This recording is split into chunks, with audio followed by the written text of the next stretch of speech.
नमस्कार, स्वागत है आपका। साथ ही नए साल की ढेर सारी शुभकामनाएं। देखते हैं खबर दोपहर। शुरुआत करते हैं हेडलाइन से। प्रधानमंत्री ने कहा, न्यू टेक्नोलॉजी से होगा न्यू इंडिया का सपना साकार। प्रोफेसर सत्येंद्र नाथ बोस की 125वीं जयंती समारोह को वीडियो कॉन्फ्रेंसिंग के जरिए किया संबोधित। वैज्ञानिकों से विज्ञान और तकनीकी शोध पर विशेष ध्यान देने की बताई जरूरत।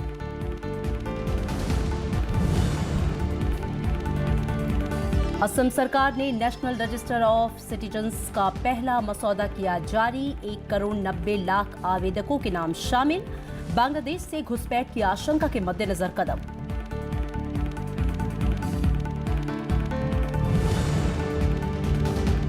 श्रीनगर से दिल्ली एनसीआर तक शीत लहर और कोहरे का कहर। दिल्ली में न्यूनतम तापमान लुढ़क कर पहुंचा 5.6 डिग्री सेल्सियस दर्ज। कई फ्लाइटें और ट्रेनें रद्द।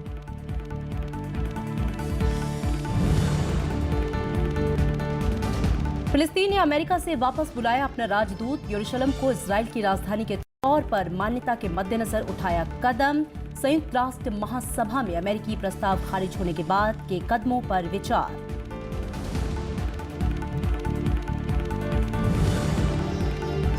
और भारत समेत दुनिया भर में नए साल का आगाज। आतिशबाजी से रोशन रही रात। राष्ट्रपति, उपराष्ट्रपति और प्रधानमंत्री ने देशवासियों को दी शुभकामनाएं।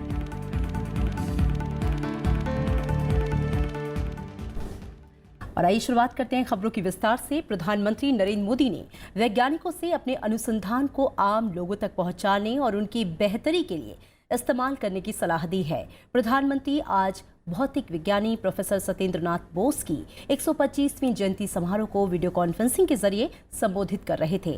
उन्होंने न्यू इंडिया बनाने के लिए वैज्ञानिकों से विज्ञान और तकनीकी शोध पर विशेष ध्यान देने की जरूरत बताई। साथ ही युवाओं में इसे लोकप्रिय बनाने पर जोर दिया।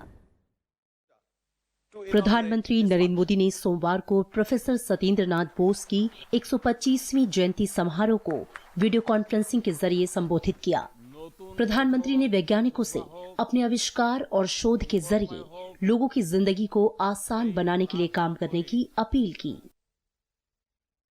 आपका परिश्रम तब और रंग लाएगा जब आप अपनी फंडामेंटल नॉलेज को आज के दौर के हिसाब से देश के सामान्य जन तक पहुंचा पाए कि अपने इनोवेशन की दिशा हमारे सोशियो इकोनॉमिक चैलेंजेस को ध्यान में रखते हुए तय करें। ये वो सत्य है। प्रधानमंत्री ने कहा कि भारत तेजी से वैज्ञानिक क्षेत्र में प्रगति कर रहा है और सरकार इसमें पूरी मदद कर रही है।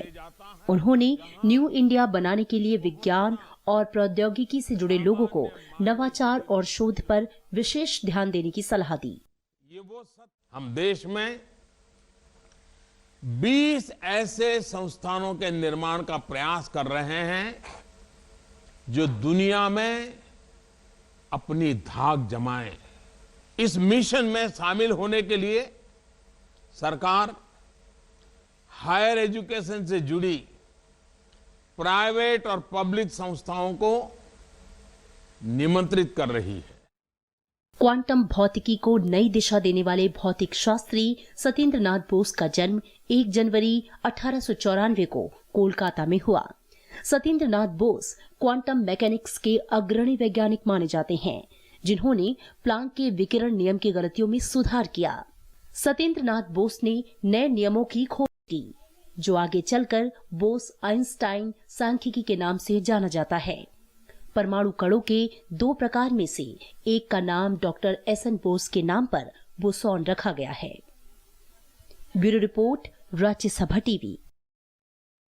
प्रधानमंत्री नरेंद्र मोदी ने रविवार को मन की बात कार्यक्रम में देश को संबोधित किया। उन्होंने नए साल में लोगों से पॉजिटिव इंडिया से प्रोग्रेसिव इंडिया की ओर कदम बढ़ाने की अपील की। कार्यक्रम में प्रधानमंत्री ने स्वच्छता, विकास में नई पीढ़ी के योगदान, महिलाओं को बराबरी और गणतंत्र दिवस समेत तमाम मुद्दों पर चर्चा की। मेरे प्यारे देशवासियों, मन की बात कार्यक्रम को संबोधित करते हुए प्रधानमंत्री ने देशवासियों को नए साल की मुबारकबाद दी। आप सबको 2018 की अनेक अनेक शुभकामनाएं। इस मौके पर प्रधानमंत्री ने कहा कि 1 जनवरी का दिन विशेष है क्योंकि इस दिन कई नौजवान 18 बरस की उम्र पूरा कर नए वोटर बन जाएंगे। 21वीं सदी के वोटर प्रधानमंत्री ने कहा कि 21वीं सदी के ये वोटर न्यू इंडिया का सपना साकार करें। उन्होंने कहा कि हम चिंतन करें कि कैसे उस भारत का निर्माण किया जाए जिसका सपना हमारे महापुरुषों ने देखा है। ऐसे अनेक लोग हैं जो अपने अपने स्तर पर ऐसे कार्य कर रहे हैं जिनसे कई लोगों के जीवन में सकारात्मक बदलाव आ रहा है। वास्तव में यही तो न्यू इंडिया है जिसका हम सब मिलकर निर्माण कर रहे हैं। आइए इन्हीं छोटी छोटी खुशियों के साथ हम नव वर्ष में प्रवेश करें, नव वर्ष की शुरुआत करें और पॉजिटिव इंडिया से प्रोग्रेसिव इंडिया की दिशा में मजबूत कदम बढ़ाएं। प्रधानमंत्री ने कहा कि नया भारत जातिवाद, सांप्रदायिकता और भ्रष्टाचार से पूरी तरह से मुक्त होना चाहिए। प्रधानमंत्री ने बताया कि इस बरस 26 जनवरी को सभी 10 आसियान देशों के नेता बतौर मेहमान शिरकत करेंगे। ये भारत में पहली बार हो रहा है कि इतने सारे राष्ट्राध्यक्ष एक साथ गणतंत्र दिवस कार्यक्रम में शिरकत कर रहे हैं। 26 जनवरी हमारे लिए एक ऐतिहासिक पर्व है, लेकिन इस वर्ष 26 जनवरी 2018 का दिन विशेष रूप से याद रखा जाएगा। इस वर्ष गणतंत्र दिवस समारोह के लिए सभी 10 आसियान नेता मुख्य अतिथि के रूप में भारत आएंगे। गणतंत्र दिवस पर इस बार एक नहीं बल्कि 10 मुख्य अतिथि होंगे। ऐसा भारत के इतिहास में पहले कभी नहीं हुआ है। प्रधानमंत्री ने कहा कि सरकार महिलाओं को बराबरी का दर्जा दिलाने के लिए प्रतिबद्ध है। उन्होंने बताया कि अब मुस्लिम महिलाएं पुरुष साथी के बिना अकेले भी हज यात्रा कर सकती हैं। प्रधानमंत्री ने कहा कि उन्होंने 3 तलाक पर समाज की भलाई के लिए कदम उठाए हैं। प्रधानमंत्री ने जनवरी में पड़ने वाले मकर संक्रांति के अवसर पर मनाए जाने वाले लोहड़ी, बिहू और खिचड़ी त्योहार की भी शुभकामनाएं दी। इन त्योहारों की बहुत बहुत शुभकामनाएं हैं। साथ ही उन्होंने उन लोगों का भी जिक्र किया जो व्यक्तिगत तौर पर देश में बड़े बदलाव ला रहे हैं। एक बार फिर से आप सभी को नव वर्ष 2018 की ढेरों शुभकामनाएं। Bureau report, Rajya Sabha TV. उपराष्ट्रपति एम वेंकैया नायडू ने कहा है कि देश में प्रभावी स्वास्थ्य मॉडल की जरूरत है। उपराष्ट्रपति कल कोलकाता में American association of physician of Indian origin के 11वें वैश्विक स्वास्थ्य देखभाल शिखर सम्मेलन को संबोधित कर रहे थे। उपराष्ट्रपति एम वेंकैया नायडू ने कहा कि आधुनिक जीवन शैली की चुनौतियों का सामना करने के लिए देश को एक प्रभावी स्वास्थ्य मॉडल की जरूरत है। उन्होंने कहा कि आम लोग जरूरत पड़ने पर अपना चिकित्सा बिल पूरा चुकाने में असमर्थ हैं। ऐसे में देश को एक ऐसे राजस्व मॉडल की जरूरत है जिसमें गरीब पर इलाज का बेवजह भार ना पड़े। If you have wealth, there is no guarantee you will get health. But if you have health, you can acquire wealth afterwards. So that much is the importance of the health. And in a country like India, where there are economic disparities, where you have 130 crore population, still growing, we must all focus more on the service. The medical service are the need of the hour. India is still lagging behind in spite of lot of medical advancement that has come. उपराष्ट्रपति ने कहा कि ग्रामीण इलाकों में स्वास्थ्य बीमा की पहुंच नहीं है। ऐसे में निजी अस्पतालों में इलाज का खर्च उठाना हरेक के बस की बात नहीं है। उन्होंने इलाज को सस्ता बनाने के लिए चिकित्सा उपकरणों की लागत कम करने पर भी जोर दिया। Making healthcare affordable to Indian masses is the most pressing need, and there cannot be two opinions on this. Bodies like API must help in promoting the use of telemedicine in remote areas which lack access to healthcare facilities. Telemedicine can be used effectively in radiology, cardiology, oncology, and dermatology, and a few other areas. It will help in reducing unnecessary visits to the hospitals for consultation with specialists and avoiding long distance travel. उपराष्ट्रपति ने कहा कि ऐसी कोशिशें होनी चाहिए कि मध्यम और गरीब वर्ग के लोगों पर इलाज का ज्यादा वित्तीय बोझ ना पड़े। उन्होंने इस समस्या से निपटने के लिए सरकार और चिकित्सकों समेत स्वास्थ्य क्षेत्र से जुड़े तमाम लोगों से आगे आने की अपील की। Bureau report, Rajya Sabha TV. उपराष्ट्रपति एम वेंकैया नायडू ने कहा है कि गरीबों की मदद करना भगवान की सेवा के बराबर है और ये हमें आत्मसंतुष्टि देती है। रविवार को आंध्र प्रदेश के विजयवाड़ा में स्वर्ण भारत ट्रस्ट के कार्यक्रम में उन्होंने ये बात कही। उपराष्ट्रपति ने लोगों से गरीबों की सेवा करने की सलाह दी। उन्होंने कहा कि ये हर आदमी की जिम्मेदारी है कि वो देश और समाज की बेहतरी के लिए काम करे। एम वेंकैया नायडू ने कहा कि बेहतर भविष्य के लिए लोगों को नए साल में ईमानदारी से जीवन जीने का संकल्प लेना चाहिए और जरूरतमंद लोगों की बेहतरी के लिए अपने कर्तव्यों का पालन करना चाहिए। उपराष्ट्रपति ने विजयवाड़ा में दिव्यांग बच्चों के लिए चिकित्सा शिविर का उद्घाटन किया। Worshipping God in living beings through service అంటే మానవ సేవ మాధవ సేవని ప్రతి మనిషిలోనూ ఉన్న జీవాత్మలతో కూడికే పరమాత్మగా స్వామి వివేకానంద గారు బలమైన సంకేతాన్ని ఇచ్చాడు. మనం గుడిలో, చర్చిలో, మసీదులో, గురుద్వారాలో దైవారాధన చేస్తాం. దేవుడిని ప్రార్థిస్తాం, రాముడిని, కృష్ణుడిని, వినాయకుడిని, సుబ్రహ్మణ్య స్వామిని, ఇంకో దేవుడిని, లేకపోతే యేసుక్రీస్తుని ప్రార్థించుకుంటాం, లేకపోతే అల్లాహ్ను ప్రార్థించుకుంటాం. ఈ అనారోగ్యంగా ఉన్న వారికి వైద్యం చేస్తే, వసతులు లేని వారికి విద్యను అందిస్తే, ఆపదలో ఉన్న వారికి ఆదుకోవడం చేస్తే అది సమాజ రూపంలో చేసే ఆధ్యాత్మిక సేవ అని కూడా ఆయన చెప్పాడు. It's spiritual service. Tamil superstar Rajinikanth ने अटकलों पर विराम लगाते हुए रविवार को चेन्नई में राजनीति में आने का ऐलान कर दिया। उन्होंने कहा कि राज्य में अगले विधानसभा चुनाव के पहले वो खुद की पार्टी का गठन करेंगे। चेन्नई में हजारों समर्थकों के बीच उन्होंने कहा कि उनकी पार्टी 2021 में होने वाले विधानसभा चुनाव में राज्य की सभी 234 सीटों पर चुनाव लड़ेगी। अगले लोकसभा चुनाव के बारे में उन्होंने साफ किया कि इस बारे में वे अपना रुख चुनाव की घोषणा के बाद ही साफ करेंगे। रजनीकांत ने कहा कि सब कुछ बदलना होगा और ऐसी आध्यात्मिक राजनीति की शुरुआत किए जाने की जरूरत है जिसमें पारदर्शिता हो और किसी जाति या धर्म का कोई रंग नहीं हो। समापन समारोह को संबोधित करते हुए रजनीकांत ने कहा कि समय कम होने के कारण स्थानीय निकाय चुनाव लड़ पाना संभव नहीं है।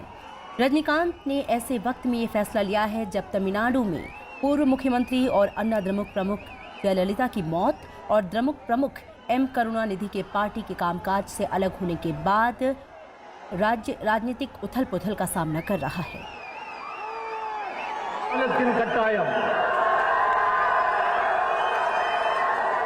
இது காலத்தின் கட்டாயம்.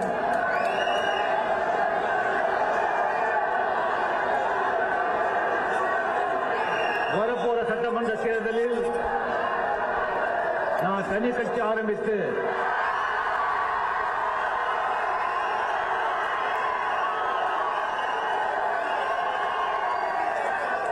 தமிழ்நாடு முழுவதும் 234 தொகுதிகளிலும் नेशनल रजिस्टर ऑफ सिटीजन्स यानी कि एनआरसी का पहला ड्राफ्ट रविवार को जारी कर दिया गया। इसमें असम के 3 करोड़ 29 लाख लोगों में से 1 करोड़ 90 लाख लोगों को जगह दी गई जिन्हें कानूनी रूप से भारत का नागरिक माना गया है। बाकी नामों को लेकर विभिन्न स्तरों पर जांच की जा रही है। Registrar general of India Shailesh ने इस बात की जानकारी दी है। शैलेश ने कहा है कि ये पहला ड्राफ्ट है। इसमें 1 करोड़ 90 लाख लोगों के नाम हैं जिनका वेरिफिकेशन हो गया है। जैसे ही वेरिफिकेशन का काम पूरा होता जाएगा वैसे ही दूसरा ड्राफ्ट भी लाएंगे। एनआरसी के स्टेट कोऑर्डिनेटर प्रतीक हजेला ने कहा कि जिन लोगों का नाम पहली लिस्ट में नहीं है उन्हें परेशान होने की जरूरत नहीं है। उन्होंने कहा कि नामों का वेरिफिकेशन एक लंबी प्रक्रिया है। बाकी डॉक्यूमेंट्स का वेरिफिकेशन किया जा रहा है। स्टेट कोऑर्डिनेटर हजेला ने कहा कि इस पूरी प्रक्रिया को साल 2018 में पूरा कर लिया जाएगा। आवेदन की प्रक्रिया मई 2015 में शुरू हुई थी जिसमें पूरे असम के 68,27,000 परिवारों से 6 करोड़ 50 लाख दस्तावेज आए। असम में बांग्लादेश से नागरिक आते रहे हैं। मौजूदा प्रक्रिया साल 2005 में कांग्रेस शासन के दौरान शुरू हुई थी और बीजेपी के सत्ता में आने के बाद इसमें तेजी आई। इस पूरी प्रक्रिया पर नजर रख रही सुप्रीम कोर्ट ने इसका आदेश दिया था। NRC were invited in the state of Assam in year 2015. The last date was 31st August 2015. Whereafter it has been a huge task for all of us. There were total number of 3.29 applicants. There were nearly 6 crore documents which needed to be verified. We have made substantial progress. Still there are many verifications which are ongoing. A lot of work needs to be done, and I'm sure with the cooperation that we have got from all sections of society, all organizations, all people of Assam, I will wish that this cooperation will be coming forth in the months to come, and we will be able to complete the task of entire NRC in the year which is going to happen in few minutes from now. और यहाँ रुकेंगे एक छोटे से break के लिए। आप देखते रहिए राज्यसभा टीवी।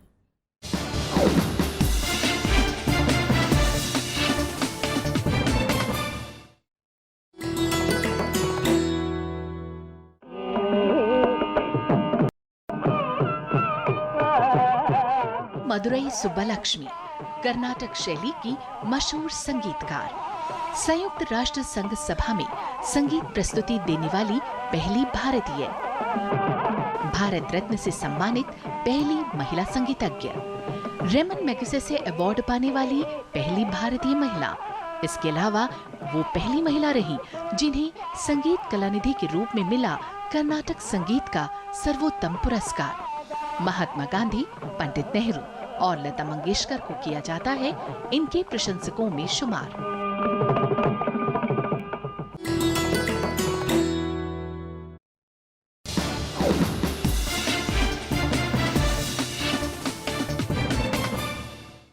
ब्रेक के बाद स्वागत है आपका। जम्मू कश्मीर में सीआरपीएफ कैंप में फिदायीन हमले में शामिल 3 आतंकियों को मार गिराया गया है। शनिवार रात हुए इस आत्मघाती हमले में 5 जवान शहीद हुए जबकि 3 जवान घायल हुए। केंद्र और जम्मू कश्मीर सरकार ने हमले की कड़ी निंदा की है। साल के आखिरी दिन जम्मू कश्मीर के पुलवामा में सीआरपीएफ कैंप पर आतंकियों ने फिदायीन हमले को अंजाम दिया, लेकिन सतर्क सुरक्षा बलों ने इमारत में छिपे 2 आतंकियों को मार गिराया। हमले के पीछे आतंकी गुट जौशे मोहम्मद का हाथ है।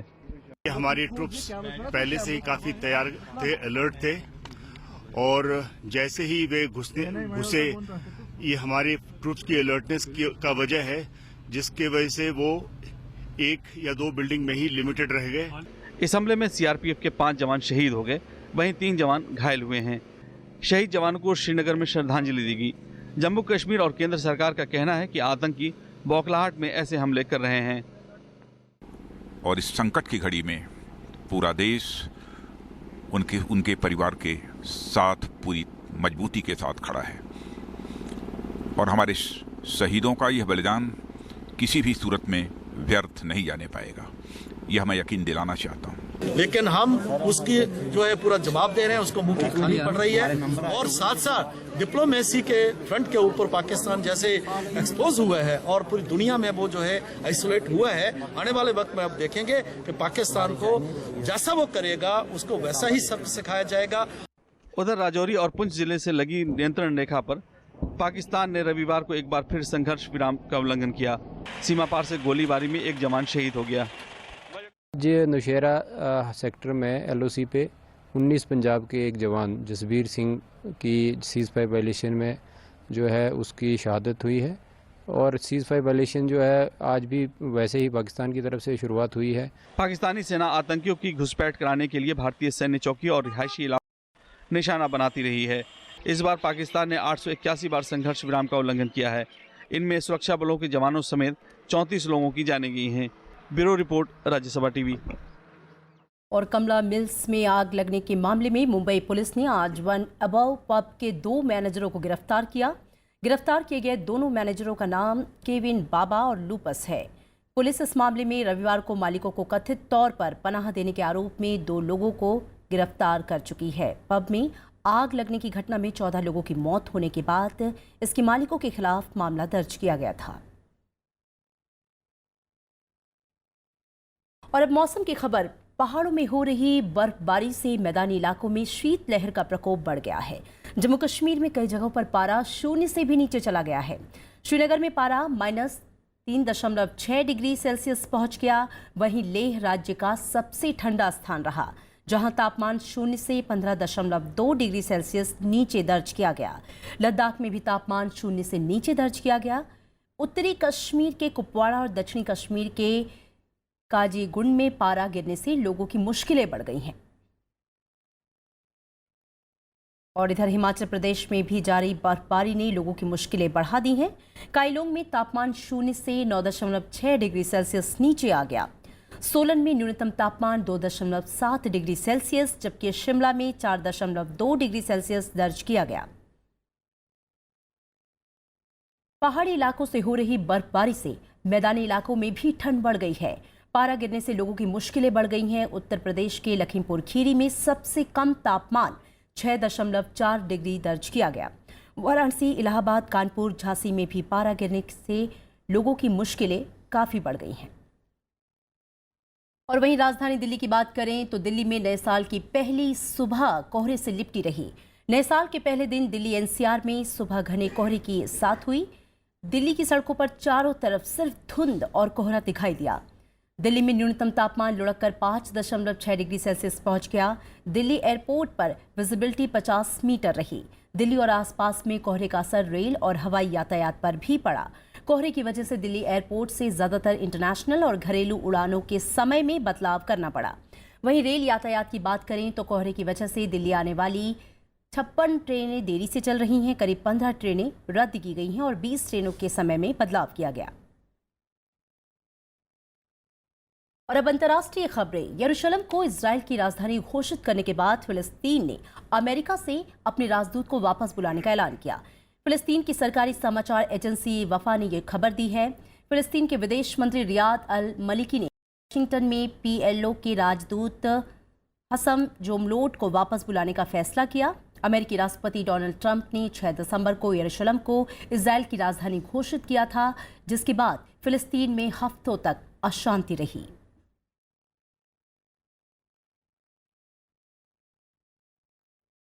और कोस्टारिका में एक छोटा यात्री विमान हादसे का शिकार हो गया। हादसे में उस विमान में सवार सभी 12 लोगों की मौत हो गई है।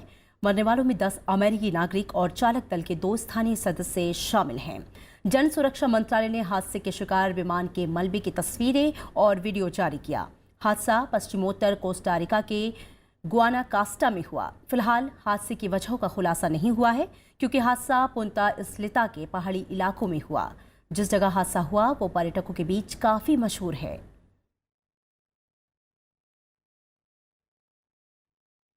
और अब नए साल के जश्न की खबरें। पूरे देश में लोगों ने आतिशबाजी और जश्न मनाकर नए साल का स्वागत किया। रात के 12 बजते ही आतिशबाजी से आकाश रोशन हो उठा। लोगों ने एक दूसरे के गले लगकर नए साल की शुभकामनाएं दी। नए साल का जश्न मनाने के लिए लोग 31 दिसंबर की शाम से ही तैयारियों में जुट गए थे। मॉल्स, रेस्टोरेंट्स और टूरिस्ट स्पॉट्स रंग बिरंगी रोशनी में नहाए हुए थे। राष्ट्रपति, उपराष्ट्रपति और प्रधानमंत्री ने लोगों को नए साल की बधाई दी है।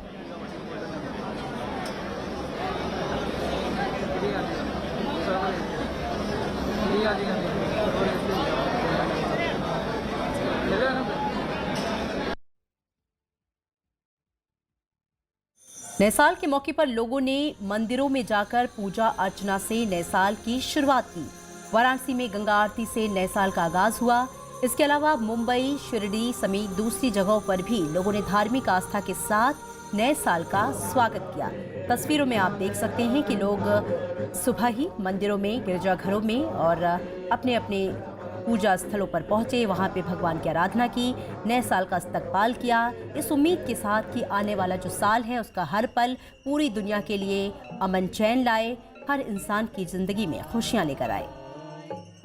3 तस्वीरें आपके टीवी स्क्रीन पर हैं, आप देख सकते हैं। मुंबई, शिरडी और गंगा आरती की भी तस्वीरें हैं जो वाराणसी से आ रही हैं, जहां पर लोगों ने नए साल का जो आगाज है, जो स्वागत है, वो इस अंदाज में किया। सुबह की पहली किरण के साथ भगवान को याद करते हुए कि आने वाला साल सभी के लिए खुशियां लेकर आए।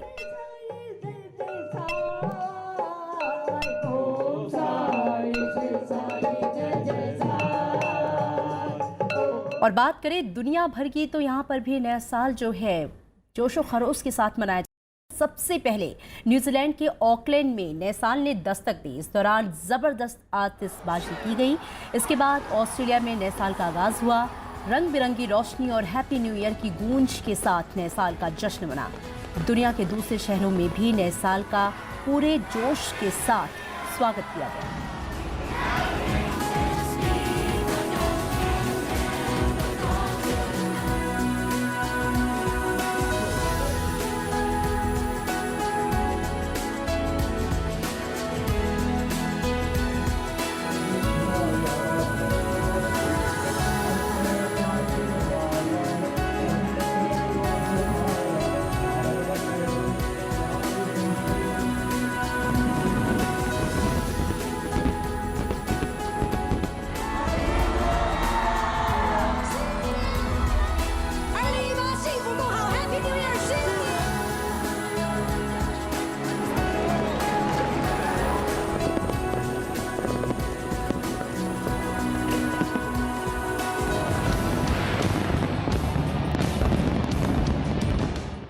राज्यसभा टीवी की ओर से भी सभी दर्शकों को नए साल की शुभकामनाएं। खबर दोपहर में इतना ही। नमस्कार।